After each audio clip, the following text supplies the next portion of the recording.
10 years had unfolded since we pledged our lives to one another, a period I thought was stitched together with love, loyalty, and harmony.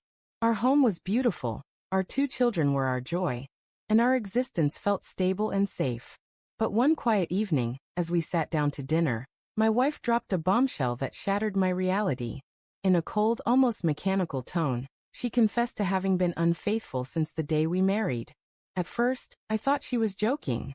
A shaky laugh slipped from my lips as I waited for her to admit it was a cruel tease, but her face stayed impassive. Her eyes were steady, her expression blank.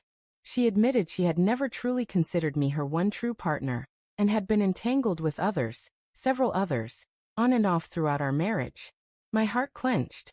A cold wave surged through me, stripping the warmth from my cheeks. That night, sleep evaded me as I replayed every moment we'd shared. Every vacation, every photograph, every gentle word. Had it all been a lie? The next morning, as I looked at our children, a dark suspicion crept into my mind. What if they weren't truly mine? I had never doubted their lineage before, but now I felt driven to know. Without telling her, I organized DNA tests, providing samples from myself and both children. For 7 days I waited, struggling to keep up a pretense of normalcy at home, behaving as if nothing had changed. Inside, though, I was a storm of rage, fear, and grief. When the email with the results arrived, my hands shook as I opened it. The truth hit harder than her betrayal. Our eldest, our son, was not my biological child, though our daughter was. A hollow numbness washed over me as I stared at the screen. The life I had treasured, everything I held dear, was rooted in deceit and falsehood. She had robbed me of the truth, of the connection I believed I had with my son. I didn't confront her right away, choosing instead to plan a response that would stay with her forever.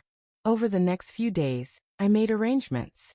I contacted both our families, inviting them to a special dinner where I'd reveal exciting news. I also invited a few close friends, and everyone happily agreed to come. On the night of the gathering, everything was perfectly set.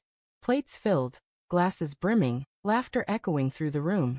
My wife glowed with charm, unaware of the tempest about to erupt.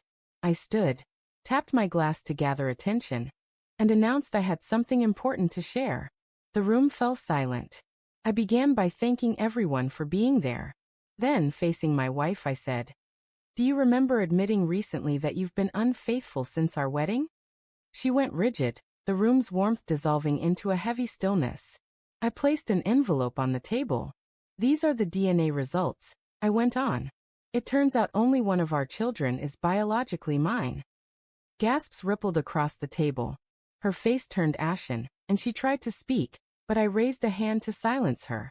"No," I said with resolve. "This is the reality you chose to create. Now we all know it." Her parents' faces twisted in disbelief. My family sat in stunned quiet. Our son, too young to understand the gravity, looked merely confused. Then came the final blow. "I've already consulted a lawyer. Divorce papers will be filed this week. You can have the house. I only want joint custody of our daughter, and freedom." Her facade crumbled. Tears poured as she begged for a private talk, insisting she loved me, pleading for mercy. But her words rang hollow. The following day, I packed my things and left. The story spread like wildfire through our social circles.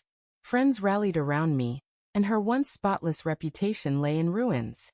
My actions weren't fueled by spite but by a need for truth, closure, and fairness. Over time, I rebuilt my life. I remained a steadfast presence for my daughter, and worked to be a positive influence for my son. Despite the lack of a biological tie, he still saw me as his father, and I refused to take that from him. My wife tried repeatedly to reconcile, but I never looked back. She had made her choices, I made mine. The truth, though agonizing, set me free. I learned that revenge doesn't need to be loud, it only requires resolution.